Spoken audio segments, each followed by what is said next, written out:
Student board exams में अच्छे marks score करना चाहता है और अच्छे मार्क्स स्कोर करने के लिए स्टूडेंट साल भर कड़ी मेहनत भी करते हैं और कड़ी मेहनत करने की वजह से उनके एग्जाम्स भी बहुत अच्छे जाते हैं।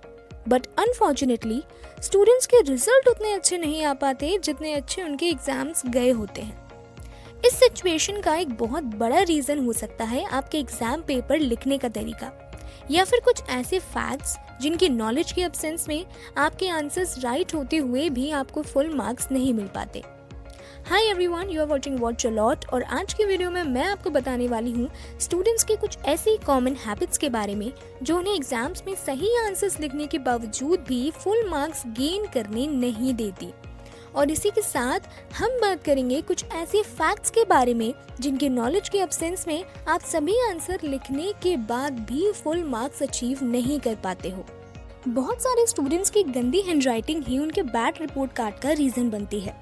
और अब हैंडराइटिंग कोई ऐसी चीज़ तो है नहीं जिसे हम एक दिन या एक वीक के अंदर वर्स्ट से बेस्ट कर सकें।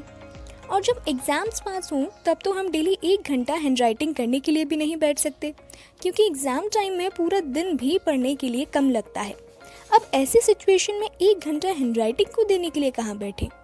तो अगर आपकी हैंडराइटिंग भी अच्छी नहीं है और अगर आप भी चाहते हैं कि आपकी ख़राब हैंडराइटिंग की वजह से आपके एग्ज़ाम्स में मार्क्स ना कटे, तो उसके लिए जो ट्रिक मैं आपको बताने वाली हूँ उसे आपको अपना एग्ज़ाम पेपर सॉल्व करते टाइम फॉलो करना पड़ेगा।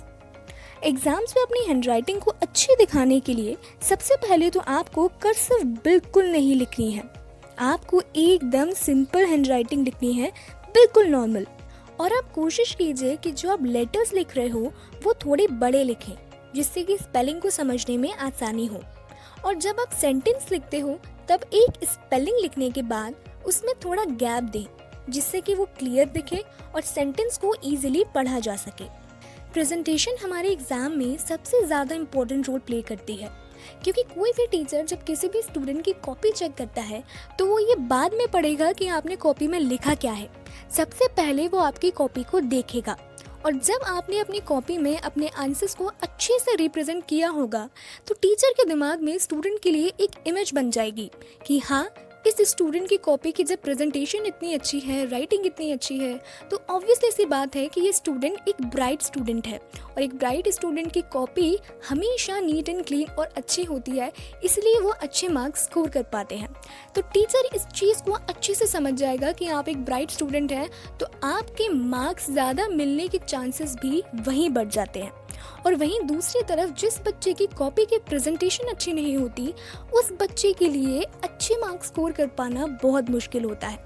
अब मैं आपको बताऊं अगर किसी एग्जाम्पल से कि प्रेजेंटेशन अच्छी और बुरी किस तरीके से हो सकती है, तो इसके लिए मैं आपको एक एग्जाम्पल देना चाहूँगी एस्से का। मान लीजिए आपके एग्जाम में किसी भी टॉपिक पे एस्से आया है। फॉर एग्जाम्पल हम ले लेते हैं साइंस का एस्से, कि आपको अपने एग्जाम में साइंस का एस्से लिखना है। अब साइंस का एस्से लिखते टाइम बहुत सारे स्टूडेंट्स ऐसा करते हैं कि वो डायरेक्टली पैराग्राफ वाइज एस्से लिखना स्टार्ट कर देते हैं। 3-4 पेज में उन्होंने अपना एस्से कंप्लीट कर दिया, लेकिन वहीं वो उस पैराग्राफ के अंदर उन्होंने क्या लिखा है उसकी हेडिंग्स, टाइटल कुछ भी नहीं डालते। ऐसी कंडीशन में जब टीचर आपकी कॉपी चेक करता है तो टीचर को ये पता नहीं चलता कि आपने उस पैराग्राफ में किस चीज़ के बारे में बताया है। ऐसे तो साइंस का है, लेकिन आपने उस पर्टिकुलर पैराग्राफ में साइंस के किस फैक्ट के बारे में बताया है, साइंस को किस संदर्भ में उसकी व्याख्या की है, ये पता नहीं चल पाएगा। इसलिए सबसे इम्पोर्टेंट होता है जब भी आप ऐसे लिखें, सबसे पहले आप 2 लाइन में उसका अच्छे से हैंडराइटिंग में बड़े बड़े वर्ड्स में उसका टाइटल दें।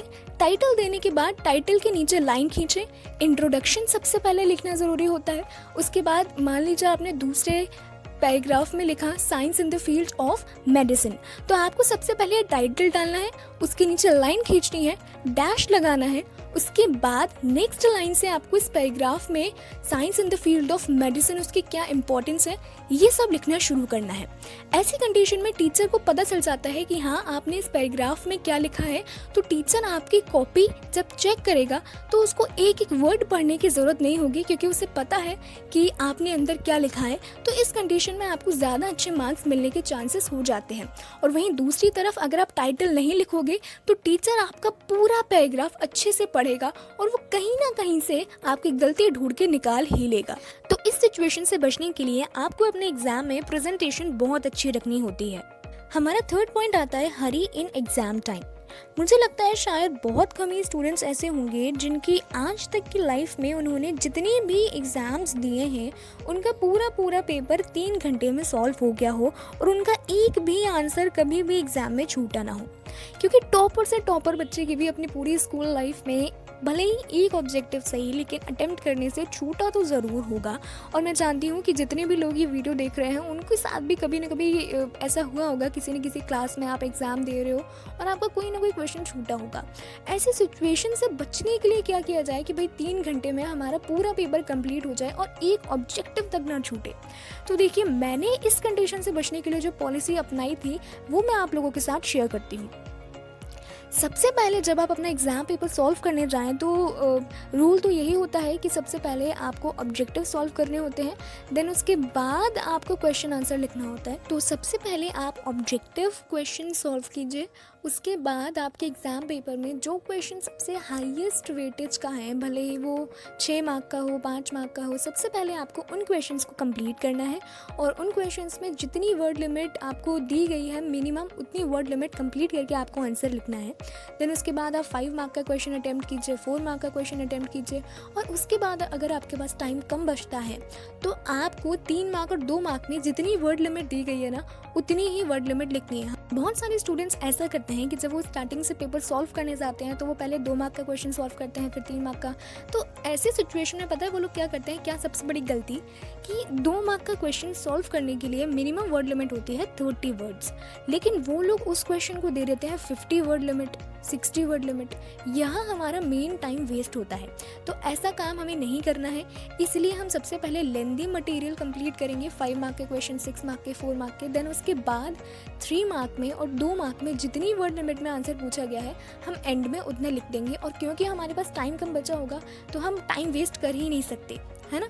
तो इस सिचुएशन में हमें ऐसा ही करना है और इस तरीके से इस पॉलिसी को फॉलो करके आपका कभी भी एग्ज़ाम पेपर में एग्ज़ाम छूट ही नहीं सकता। हमारा 4th पॉइंट आता है स्मॉल हैंडराइटिंग। बहुत सारे स्टूडेंट्स ऐसे होते हैं जिन्हें एग्ज़ाम में आए हुए क्वेश्चन का आंसर पूरा आता है, अच्छे से याद है, वो एग्ज़ाम में आंसर पूरा लिख के आए हैं अच्छे से, सब कुछ, हैंडराइटिंग भी अच्छी है, प्रेजेंटेशन भी अच्छी है, लेकिन उसके बावजूद भी टीचर उन्हें उस क्वेश्चन में फुल मार्क्स नहीं देता। तो आखिर ऐसा कौन सा रीज़न है भाई जिस वजह से उन्हें फुल मार्क्स नहीं मिला? रीज़न हो सकता है आपकी स्मॉल हैंडराइटिंग। बहुत सारे स्टूडेंट्स के साथ ऐसा होता है कि किसी क्वेश्चन की वर्ड लिमिट है 100 वर्ड की, वो 100 वर्ड में आंसर देकर भी आए हैं, लेकिन उनकी वो 100 वर्ड की वर्ड लिमिट 60 वर्ड की वर्ड लिमिट जितनी लगती है। वो लोग 2 लाइन के सेंटेंस को 1 लाइन में ही छोटी छोटी हैंडराइटिंग में लिख के कवर कर देते हैं। अब ऐसी सिचुएशन में आंसर छोटा दिखता है और टीचर को लगता है कि आपने वर्ड लिमिट पूरी नहीं की और आपने कम वर्ड लिमिट में ही आंसर दे दिया है, इसलिए आपको फुल मार्क्स नहीं मिलते। तो ऐसे सिचुएशन से बचने के लिए आपको बड़ी बड़ी हैंडराइटिंग लिखनी है और सेंटेंसेस के बीच जब आप सेंटेंस लिख रहे हो तो उसमें जो वर्ड्स हैं उसके बीच में थोड़ा सा गैप दीजिए, थोड़ी बड़ी हैंडराइटिंग लिखिए, जिससे कि स्मॉल हैंडराइटिंग की वजह से आपके एग्जाम्स में मार्क्स ना कटें। हमारा 5th पॉइंट है draw line after every answer. बहुत सारे स्टूडेंट्स ऐसे होते हैं जो हर क्वेश्चन के बाद एग्ज़ाम्स में लाइन नहीं खींचते और इसलिए उन्हें एग्ज़ाम्स में कुछ क्वेश्चंस के मार्क्स ही नहीं मिल पाते। क्योंकि कई बार पता है क्या होता है, काफ़ी सारे स्टूडेंट्स की हैबिट होती है कि वो एक आंसर कंप्लीट करने के बाद बिना एक भी लाइन छोड़े वहीं से दूसरा आंसर लिखना शुरू कर देते हैं। अब ऐसी कंडीशन में कई बार टीचर को लगता है कि आपने जो अपना प्रीवियस आंसर लिखा है और जो नेक्स्ट पेज पे आंसर लिखा है वो दोनों एक ही क्वेश्चन के आंसर हैं। ऐसी सिचुएशन में टीचर आपका क्वेश्चन राइट मार के चेक तो कर देगा लेकिन उसके मार्क्स नहीं देगा, क्योंकि टीचर को तो ये लग रहा है ना कि वो प्रीवियस क्वेश्चन का ये आंसर है। कई बार होता है ना टीचर नहीं पढ़ पाते पूरा एंड तक या बीच का, कई बार ऐसा होता है टीचर से छूट जाता है और आपको पूरे मार्क्स नहीं मिल पाते। तो ऐसे सिचुएशन से बचने के लिए आपको हर एक क्वेश्चन के बाद बिल्कुल नीट एंड क्लीन, अच्छे से क्लियरली विजिबल लाइन खींचनी है और उसके बाद एक लाइन छोड़ के नेक्स्ट आंसर लिखना शुरू करना है, जिससे कि टीचर को पता चले कि हाँ भाई ये अलग क्वेश्चन का आंसर है, ये अलग क्वेश्चन का आंसर है, तो उसके दोनों के मार्क्स आपको पूरे अच्छे से मिल जाए। हमारा लास्ट और 6th पॉइंट है ईयर इन एग्जाम पेपर। बहुत सारे स्टूडेंट्स के साथ ऐसा कई बार होता है कि उन्हें किसी भी टॉपिक का या किसी भी हैपनिंग का कोई पर्टिकुलर ईयर एग्ज़ाम में याद नहीं आ रहा है, तो वो मन से तुक्का बना के ईयर लिख देते हैं और बाकी जो टॉपिक के बारे में उन्हें पूरी नॉलेज है उसको अच्छे से थियोरेटिकल डिस्क्राइब कर देते हैं। लेकिन उन्हें गलत ईयर लिखने की वजह से एग्ज़ाम में सिर्फ 1 मार्क का नहीं बल्कि जितने मार्क का वो क्वेश्चन है वो पूरे मार्क्स का खामियाजा भुगतना पड़ता है और उस क्वेश्चन में उन्हें 0 मार्क्स मिलते हैं। इसका रीज़न यही है कि अगर आप एग्ज़ाम में गलत ईयर लिखते हो और भले ही आपने बाकी जो पूछा गया है क्वेश्चन में, फॉर एग्ज़ाम्पल मान लीजिए हिस्ट्री का हम एक ले लेते हैं, आपके पास क्वेश्चन आया व्हाट इज जलियांवाला बाग हत्याकांड, व्हेन डिड इट हैपन। मान लीजिए आपको पता है कि जलियांवाला बाग हत्याकांड क्या है, लेकिन ये कब हुआ ये नहीं पता, तो बहुत सारे स्टूडेंट्स ऐसा करते हैं कि तुक्का लगा के कोई भी ईयर लिख दिया और जलियांवाला बाग हत्याकांड क्या है, कहाँ हुआ, ये तो हमें पता ही है, तो वो पूरा थियोरेटिकल डिस्क्राइब कर देते हैं। लेकिन अगर आपका ईयर गलत हुआ तो आपको इस क्वेश्चन में 1 भी मार्क्स नहीं मिलेगा, क्योंकि इसके पीछे का रूल ये है कि गलत ईयर लिखने की वजह से सिर्फ वैसे आप सोचोगे कि अरे गलत ईयर लिखा है सिर्फ 1 मार्क्स कटना चाहिए, नहीं कटेगा, पूरा मार्क्स कटेंगे, क्योंकि उस ईयर में ऐसी कोई हैपनिंग हुई ही नहीं है, उस ईयर में ये घटना घटी ही नहीं है, इसलिए उस आंसर का कोई बेस ही नहीं बचेगा, इसलिए आपको 1 भी मार्क्स नहीं मिलेंगे। ऐसी सिचुएशन से बचने के लिए जब आपको ईयर याद नहीं है लेकिन आपको इस पूरी सिचुएशन के बारे में पूरी नॉलेज है सिवाय उसके ईयर को छोड़ के कि वो किस ईयर में हुई है, आप उसके ईयर को मत लिखो। क्या होगा, ज़्यादा से ज़्यादा टीचर आपके सिर्फ 1 मार्क काट पाएगा, आपने ईयर नहीं लिखा इसलिए, बाकी आपको पूरे मार्क्स मिल जाएंगे। जितने भी मार्क का वो क्वेश्चन है, भले वो 5 मार्क का है तो आपको 4 मार्क्स तो मिल ही जाएंगे, मिनिमम 3 तो मिल ही जाएंगे। लेकिन अगर ईयर गलत लिख दिया ना तो पूरे 5 मार्क्स चले जाएंगे। तो इसलिए अगर आपको किसी भी क्वेश्चन में ईयर याद नहीं है तो आपको उस क्वेश्चन में ईयर लिखना स्किप करना है। तो इसी के साथ हमारी आज की वीडियो यहीं हो जाती है फिनिश। अगर वीडियो अच्छी लगी हो तो वीडियो को लाइक एंड शेयर और चैनल को सब्सक्राइब करना बिल्कुल मत भूलिएगा।